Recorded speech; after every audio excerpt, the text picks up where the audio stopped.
अच्छा बाबूजी,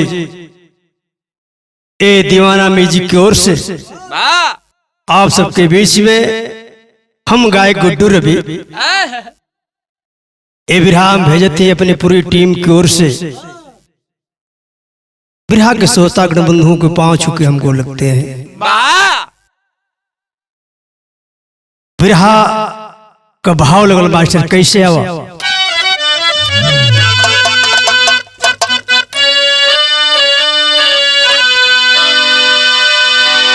पाप के साये में,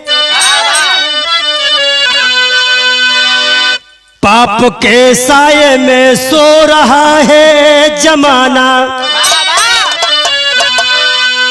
स्वार्थ में आज खूनों की चीता सजी है। धनी जाति मजहब धर्म की लड़ाई, लूट की आज जन जन में घंटी बजी है। रुद्रपुर थाना देवरिया जिला है। जनार्दन दुबे फतेहपुर के है ये निवासी। तीनों बेटों से घर आंगन गुलजार था।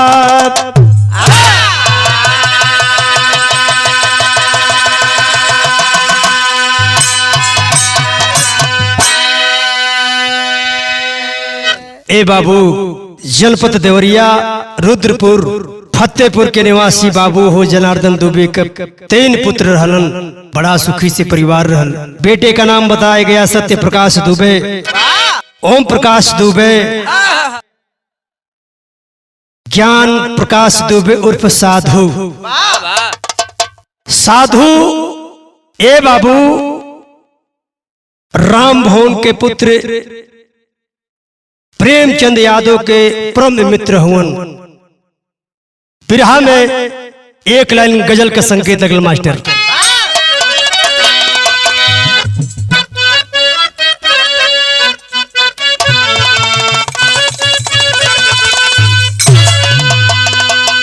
कि अरे मुझे प्यार की,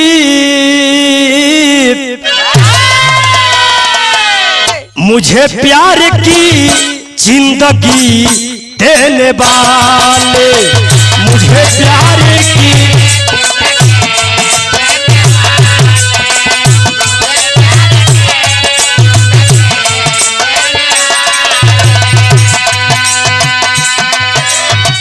कभी गम न देना, कभी गम न देना, खुशी देने वाले, मुझे प्यार की जिंदगी देने वाले।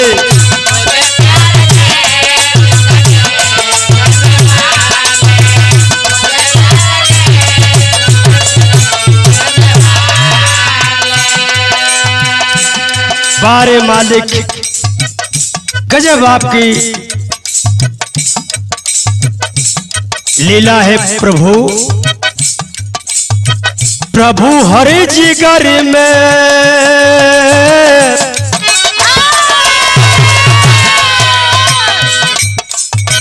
प्रभु हरि जिगर में हरि है निराशा। प्रभु हरि हरि है निराशा।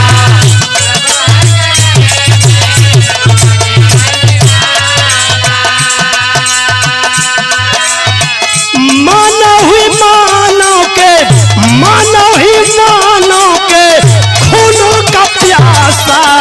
प्रभु हरि जिगर में हरि है निराशा।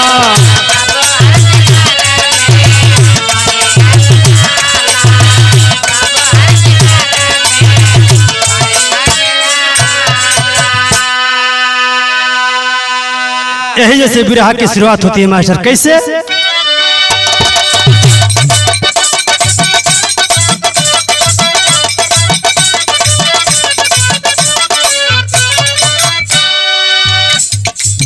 ईमान पैसे के ऊपर बिक रहा जमाने में,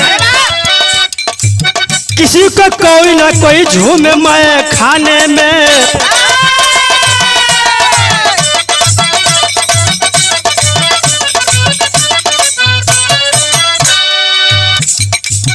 जमीन तो 20 बीघा, जमीन तो 20 बीघा तीनों भाइयों के नाम रही। सुख परिवार से होता सुबह शाम सही।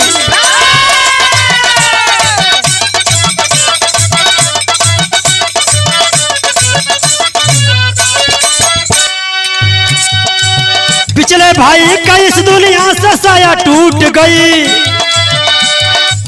दोनों भाई से अब भाई की बाहें टूट गई।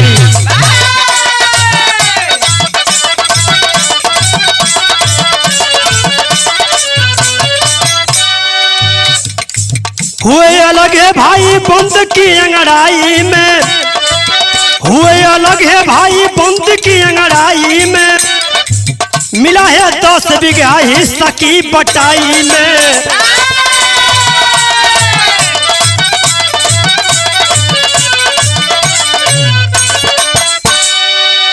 अय बाबू, राम भवन यादव के 2 पुत्र बतावल गई, प्रेमचंद यादव और रामजी यादव।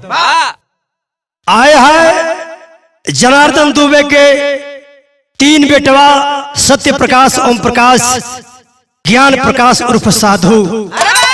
जन साधु बड़न प्रेमचंद के परम मित्र हवन। धीरे धीरे समय बीते थे बाबू, समय बीते लगल जब प्रेमचंद के जिला पंचायत सदस्य बना के क्षेत्र में इलाका में घुमौले का काम कैलन,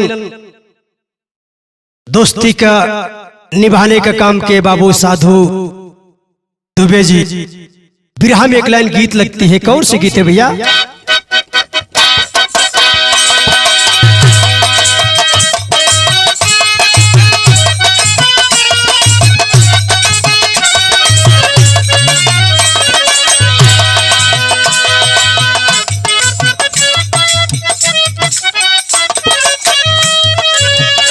वह गीत लगल है बाबू एजलास जी। कोनो दुल्हन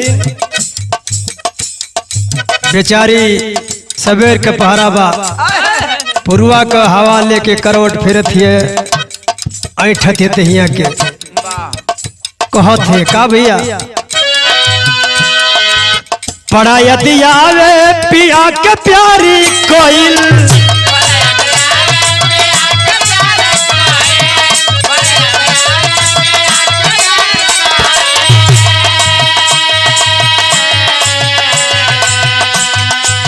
रतिया तरतिया पहाड़ दिन भइल।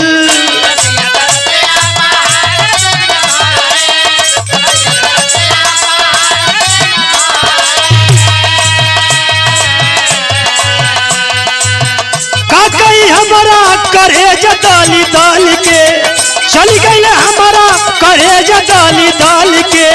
दिलवा ले कैले, दिलवा ले कैले राजा बोतल में भरी के।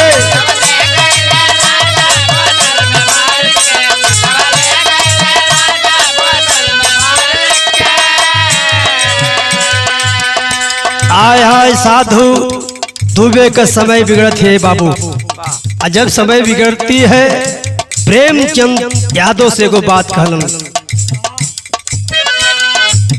धीरे धीरे लेहलस जब करवटी समैया।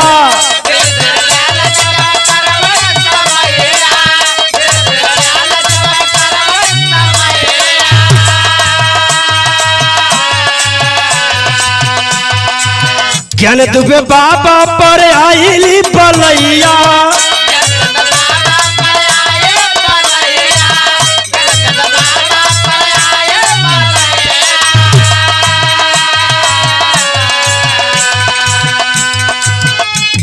कर्जा उलिहल कहर के, 2.5 लाख कर्जा उलिहल कहर के। देखा जिंदगी में, देखा जिंदगी में घोरल जहर के।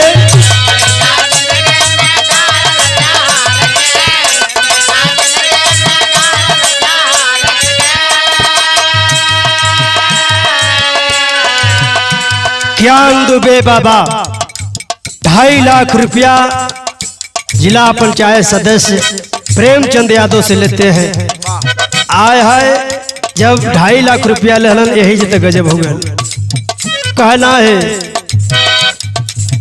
कर्जा न भरले कर्जा वाला घबराइल,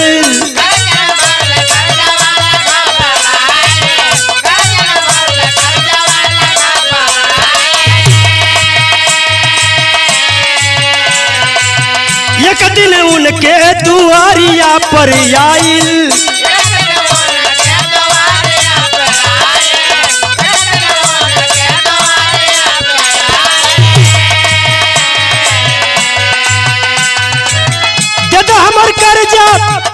हमर कर्जा लिखावला त्योहार के, जदा हमर कर्जा देखावला त्योहार के, देखा जिंदगी में घोरल जहर के,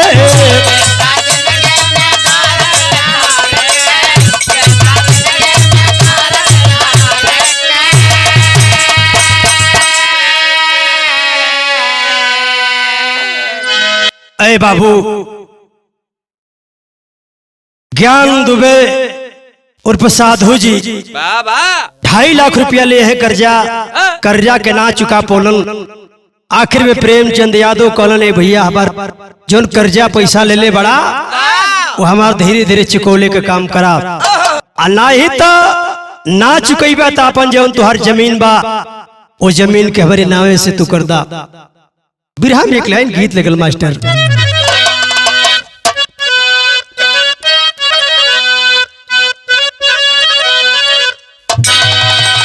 ओहे गीत लगल कि अरे गोतवाला हो गोदनावा,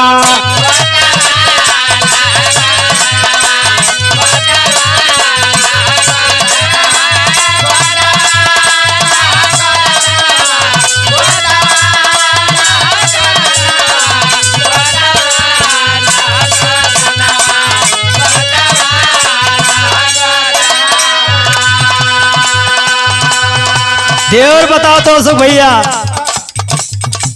फौजी हो ढूढ़िया के समहनावा, फौजी हो ढूढ़िया के समहनावा, गोतवाला हो गोदनवा,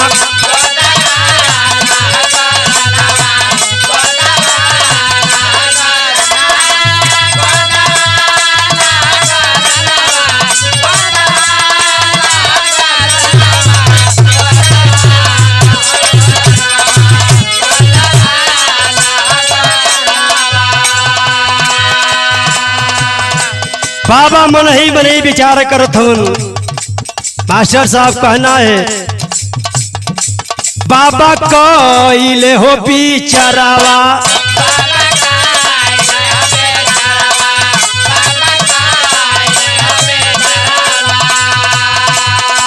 अइले भैयापुरा प्रेम के भवनावा, अइले भैयापुरा प्रेम के भवनावा, बाबा कइले हो बिचारावा,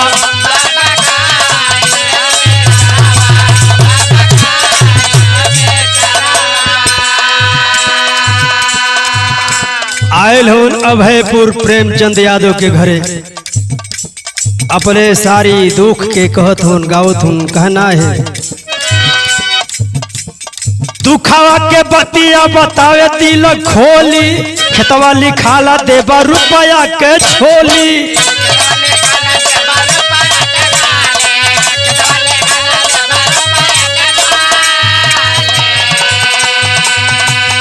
रश्री कराल प्रेम सुनाई जहरावा, रश्री कराल प्रेम सुनाई जहरावा, बाबा कइले हो बिचारावा,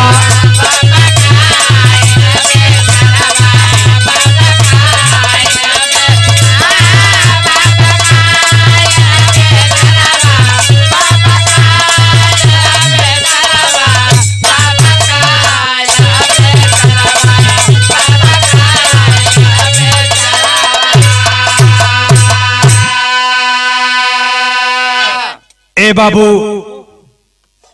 ज्ञान दुबे पे साधु जी आयल हूँ प्रेमचंद यादव के घरे, कल भैया मजबूरी में तुम फसले बड़े, एगो काम करा 2.5 लाख रुपया पहले से तू रुपया दिले बड़ा, और जौन खेत का जौन कीमत बा भैया तू हमके दे के आज चल के तू रजिस्ट्री कराला। आय आय देवरिया तहसील में लेके गए हूँ प्रेमचंद यादव, वो जमीन के रजिस्ट्री भइल बा। बिरहा में भाव लगल टेरी से कैसे भैया,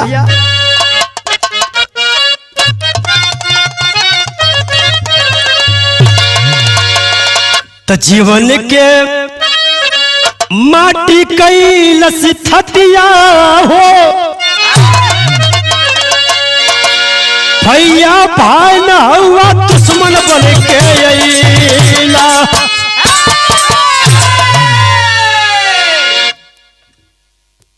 ए बाबू प्रेमचंद यादव वो जमीन का रजिस्ट्री करवा लेते हैं ज्ञान दुबे से।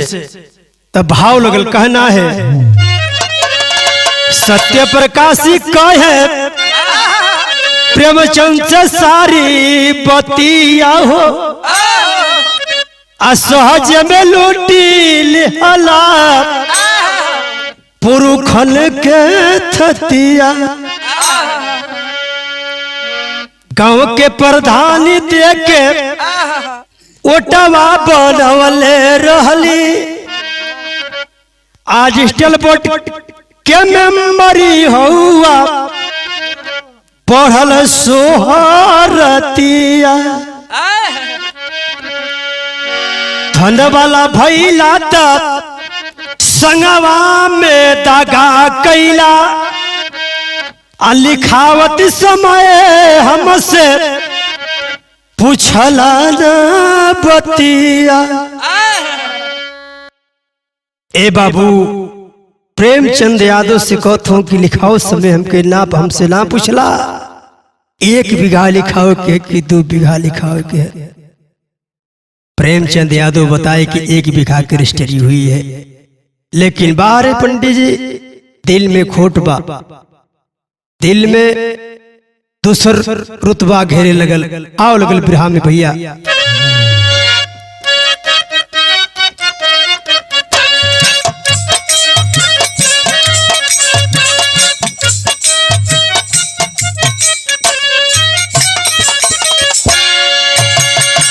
एक गीत के माता बहन बड़ा प्यार से गायल बाबू हो। झाझरी मरौआ जिली छवैया बाबा हो, झाझरी मरौआ जिली छवैया बाबा हो, लगना सूरजवा के ज्योति हो। झाझरी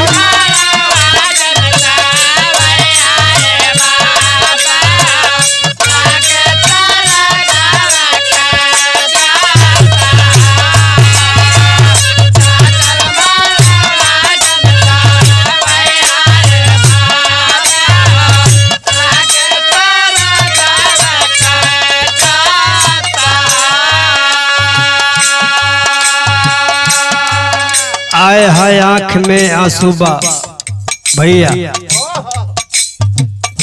अखिया में आंसू लई के, अखिया में आंसू लई के दिल में दर्दिया हो, अखिया में आंसू लई के दिल में दर्दिया हो।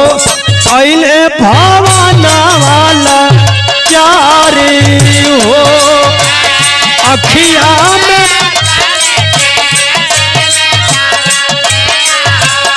पहले भावना वाला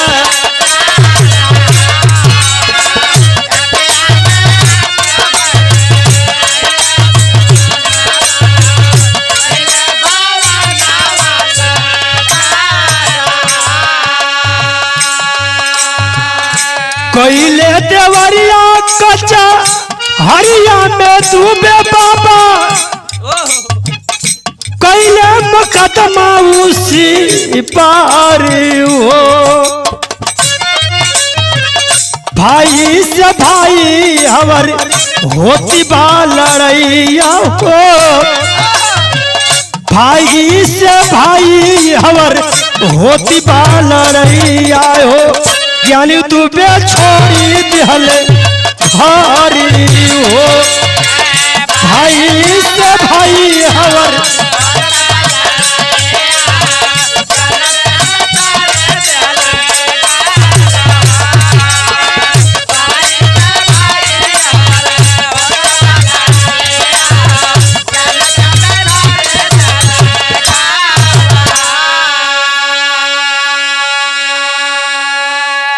हवर भाई भाई में बात होती है तकरार होके लगल आ तब तक ले साधु उर्फ ज्ञान दुबे डर के मारे घर के छोड़ दहलन बाबू चल दहलन कहीं दूर।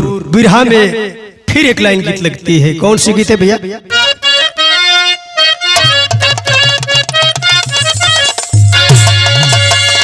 और तब पपिहरा हरि के बोल जनी बोला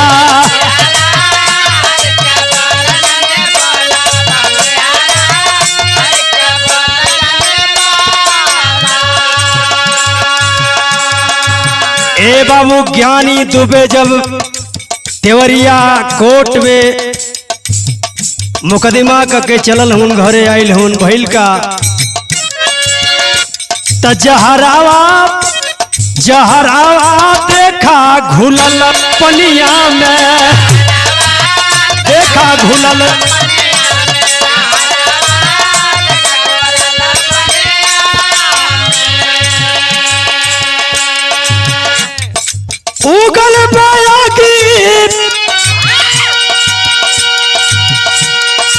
उगल पाया की सुबह की चुनिया में जहरावा घुलल आज पनिया में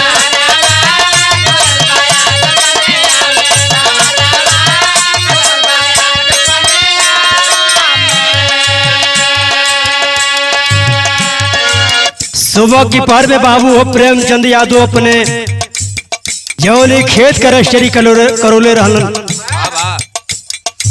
बताओल गले बाबू 4 से 5 बज रहा है वही बीच में टहले बदे चलल होन और एहवर साधु के पत्नी बोली कुबोली गाली देहले का काम करे जब देख ले केहू के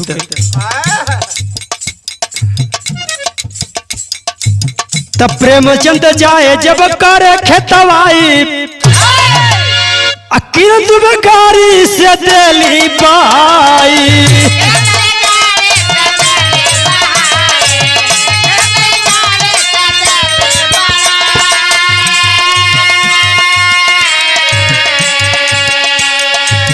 मन कर फिर भी धुना धुलिया में मन कर फिर भी धुना धुलिया में जहरावा देखा घुलल पनिया में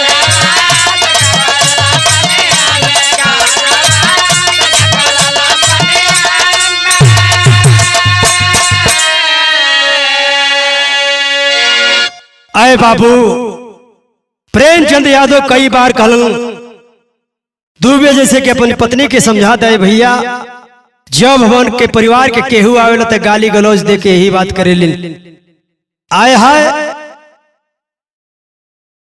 प्रेम यादव कई बार बतौलन समझौलन लेकिन दुबे बाबा के दिमाग में बात ना धसल और जाके चढ़ा देते हैं। सुबह की पहर है टेलीफोन से द्वारा गाली और देने लगी तब तक ले प्रेमचंद यादव उनके घरे गई हूं समझाए बते इतने में बाबू बताउल गई कि उनकर पत्नी उनका पुत्र जो दिवेश है गणसा निकाल करके वार कर देता है।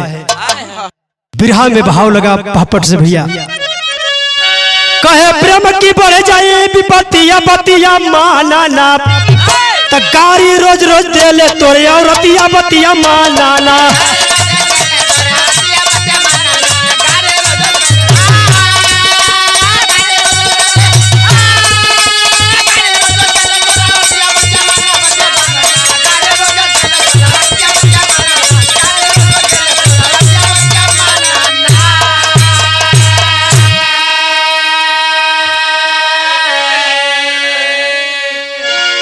तो मगर न माना सत्य प्रकाश औरत को दिए चढ़ाई हो सवेरे प्रेम को फोनवा पर देखा करिया आई हो। अरे 6 बजे भोर के रहल बतिया मालाना आ खेत पर अपने गईले बढ़ल विपतिया पतिया मालाना। सुबह के पहरबा खेत देखे चलल हुन प्रेम प्रकाश यादव। ए बाबू इतने में सत्य प्रकाश की औरत गाली देने लगी। आज जब गाली देवे लगल तो पैकिया जो खड़ा करके खेत देखत गाली देवे लगल तो बाइक चालू करके दुबे बाबा के घरे पहुंचल हूँ। और जब दुबे बाबा के घरे पहुंचल हूँ सारी बात के पूछल लगल कही होत बाप। इतने में तनी सा बात बढ़ल हो बाबू। इतने में जब बात बढ़े लगल तो दिवेश दुबे ने बताया जाता है प्रेमचंद यादव के ऊपर वार कर दिया। जब वार कर दिया प्रेमचंद यादव इस दुनिया से चल बसलन। जब ये खबर गांव में चलल बाप तब प्रेमचंद यादव के पिताजी राम भवन यादव बाबू अपने कई जवानों के साथ उस गांव में जाते हैं दुबे बाबा के घरे। आला शैली में लिखे पल भैया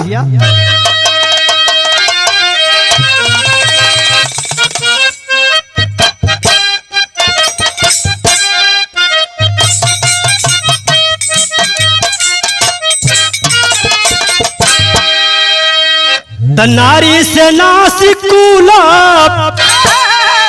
कौरव होई गईले बाबू।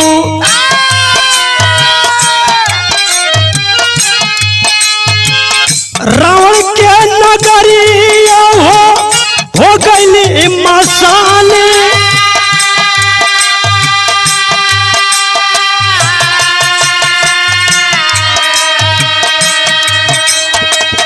कहे प्रेमचंद दुबे नहीं समझैबा भैया।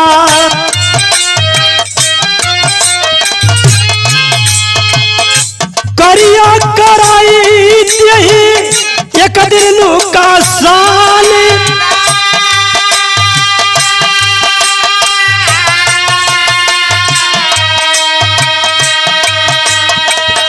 पतिया में बात तका राज होई गई रावा।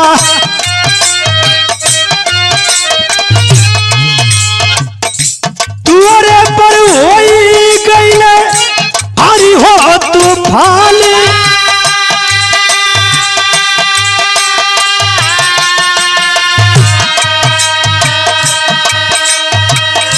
तू या कटू बरी रहले कटू बरी रहले भोर के समैया मिटावा।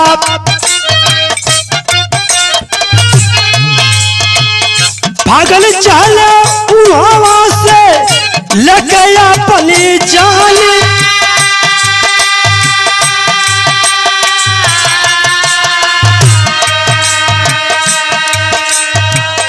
पकड़ी ले दुबे किरण लैके गणसवा बाबू।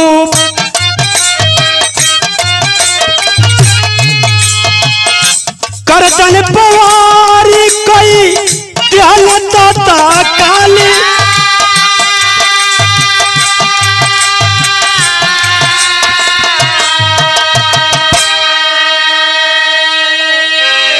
ऐ बाबू गर्दन पुआर किरण और उनका पुत्र और उनका पति कर देते हैं। आय हाय जब खबर गांव में पहुंचल बा राम भवन यादव अपने पुत्रों के साथ साथियों के साथ गांव में पहुंचल हूं। यह बताया जाता है अर्चना बेटी जो प्रेम यादव की है बताई कि पहले दिवेश दुबे ने ही वार किया था मेरे बाप के ऊपर, लेकिन कोर्ट और पुलिस इस बात को मान नहीं रही है। ये जोगी सरकार है। आखिरी लाइन लिखल गई कैसे भैया?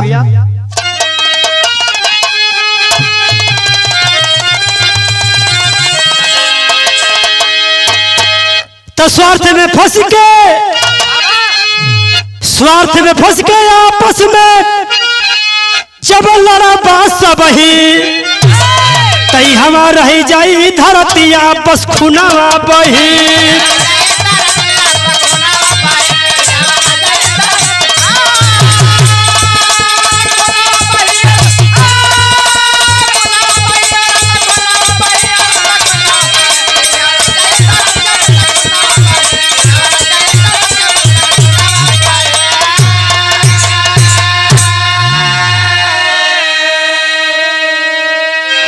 ए बाबू बताया जाता है जो आया है उसको जाना है, काहे बदे लालच है, ए धरती है आसमां है, ये सब अपने जगह पर ही रह जाई।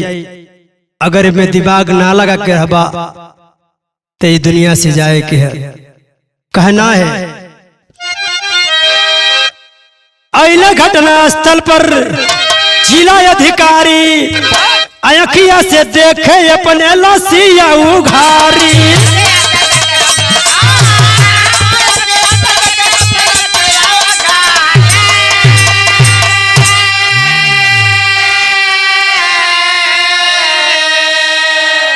जुनून के आगे अब कुछ ना रही तो यहाँ रही जाई धरतिया बस खुनवा बही।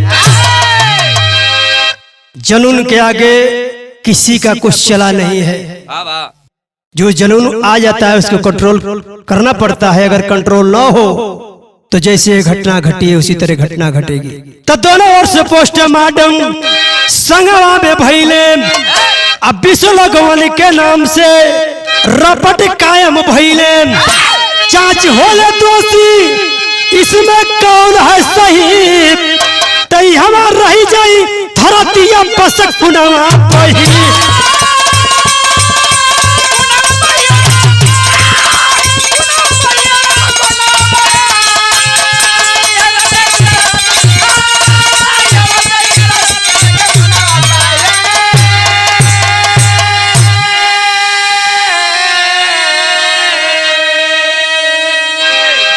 ये 2 अक्टूबर के दिन बताया जाता है बाबू गांधी जयंती थी, सपना अधूरा हो गया।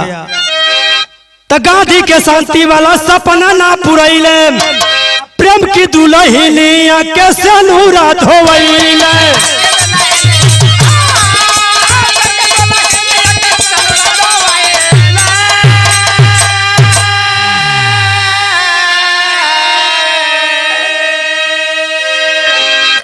तमाम आरएस के लोग लगे हैं प्रेमचंद यादव के मकान को ढा दिया जाए, बच्चों को इधर उधर कर दिया जाए।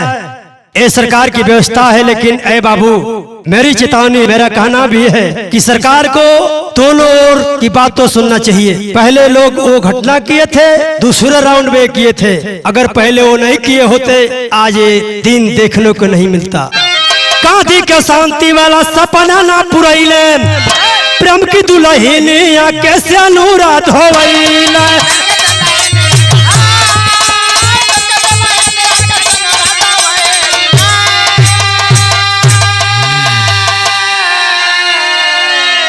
तो जिम्मेदारी अब के परिवार के सही तई हमार रही जाई धरतिया बस खुनवा बही।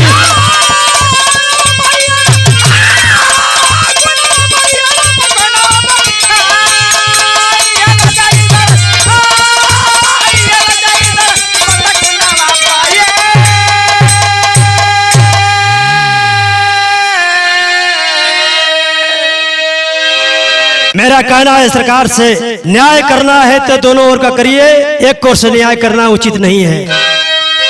गुरु गणेश गुरु रामलाल मन में हो तगलानी, बच्चन चंद्रिका कभी केसो कैसे कर रही हैं।